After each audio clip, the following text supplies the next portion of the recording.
Hi, this is Travis Shaw again with the Virginia Piedmont Heritage Area, continuing our exploration of the fight at Loudoun Heights, January 10th, 1864. Of course, here joined by Rich Gillespie, our historian emeritus, familiar face to all of you guys. In our last stop, we kind of left off late on the evening of January 9th, as Mosby's Rangers stopped at Woodgrove on their way to attack Henry Cole's cavalry, which is encamped just up the road at Loudoun Heights. So where are we now, Rich, on stop 2? We're about halfway between Hillsborough and Loudoun Heights, maybe a little bit closer towards Loudoun Heights, on the old Harpers Ferry Hillsborough Turnpike, which had been opened in the 1850s and allowed Loudoners to easily access the Baltimore and Ohio Railroad over at Harpers Ferry. And that was our major connection to Baltimore. This church is St. Paul's. It's Lutheran. It indicates the German settlement in this section of Loudoun County. We're in a section of Loudoun between the Short Hill, which we're looking out at immediately towards our east. There we go. There's Short Hill for you. And the Blue Ridge Mountains, which are immediately behind the church. It's a narrow valley that runs 10 miles or so from Hillsborough, just west of Hillsborough, up to Harpers Ferry. And between the hills, as they call it, was sort of almost a no man's land. The Federals often patrolled in this area. Also, sure. Guerrillas patrol. So this is kind of the gateway to Harpers Ferry. From the south, it is. It is. And an area where several of the men encamped with Henry Cole up at Loudoun Heights are from this area, are born and raised in this little valley. So. That's it. You said Nice Warner was one yeah, of the Nice families. Warner's. Nice Warner's is a common name in between the hills. But if you're Mosby and you want to attack an encampment, which is pretty much at the north end of this narrow valley, and you're on the turnpike that goes straight there, you are playing Captain Obvious. And you don't really want to be doing this. So you get to about here, and you know this is where we have to start to reconfigure. So it was here that Mosby will meet with his advance party. One of Jeb Stuart's most famous independent scouts was a fellow by the name of Benjamin Frank Stringfellow. And Stringfellow was kind of an amazing guy. He was about 100 pounds and 5 feet age. He was as thin as a stick, but he was athletic as all get out. Nobody would take him at the beginning of the war. He ended up going to a company of the 4th Virginia Cavalry, capturing 3 of their vedettes about their cavalry camp, bringing them in to their commander and saying, I could do this for you too with the enemy. Well, by 1864, Frank is here. He's done the scouting of Cole's camp most recently. Everything seems to be in place as they expected. And the men who get here are absolutely excited and frozen half to death. It is so cold that the men are riding with their reins in their teeth and with their hands under their horses' blankets, basically holding on with their legs clamped firm and virtually frozen.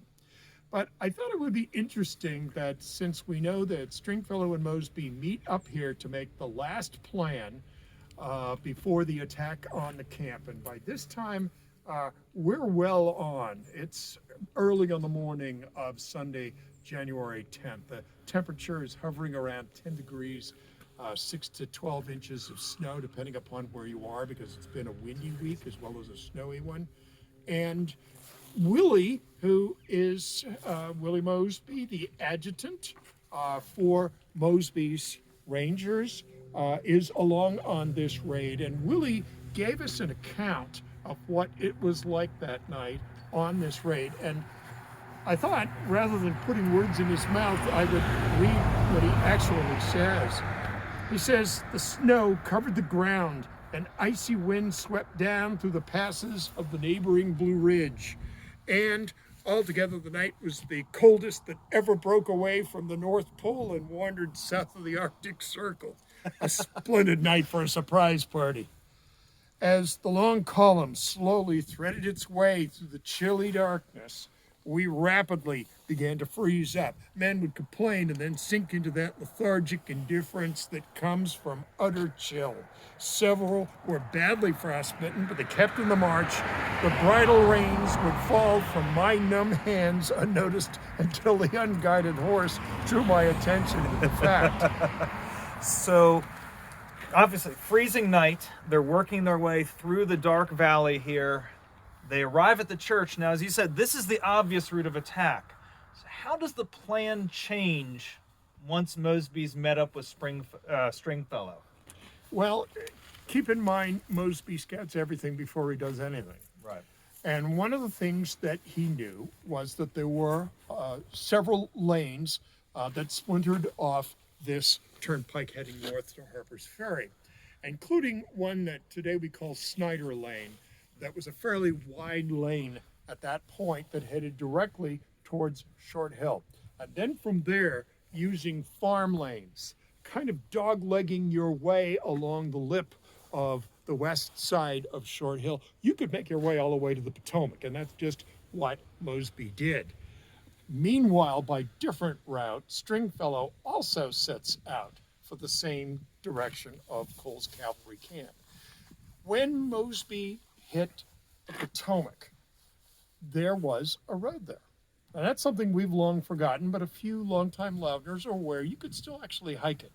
There was a dirt road, not a turnpike like this that would have been paved, but a dirt road that went from the turnpike east towards River Mill, northwest of Lovettsville. And at River Mill, you could take roads into Lovettsville. As a matter of fact, when Federals actually had moved into Loudoun County for the first time, on the 1st of March, 1862, 2 years earlier, that's the route they'd taken, the River Road. Sure. So Mosby's going to get on that River Road instead of heading east downriver towards Lovettsville. He's going to be heading west upriver. Back towards Harper's Ferry. Back towards Harper's Ferry, which means he will actually be, if he wants to, if he could find a way to do it, he could attack this encampment along the river on this bluff from the riverside, from the north, which, of course, they're not expecting. Why would you expect an attack from Harper's Ferry? Yeah. Absolutely. There are hundreds and hundreds of troops stationed all around Harper's Ferry.